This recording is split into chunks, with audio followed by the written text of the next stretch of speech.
আজকে আমি বানাবো সুজির হালুয়া। খুব সহজে অল্প সময়ের মধ্যে কীভাবে সুজির হালুয়া বানাতে হয় আজকে আপনাদের বানিয়ে দেখাবো।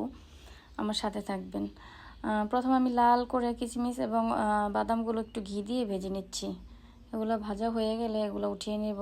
তারপর এর মধ্যে আবার এই ঘিয়ের মধ্যে আবার একটু সুজি দিয়ে সুজিটা ভেজে নেব।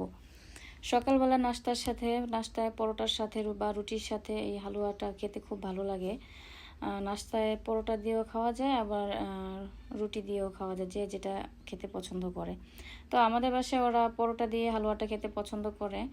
তো আমি এখন সুজিটাকে দিয়ে ভালো করে লাল করে ভেজে নেব।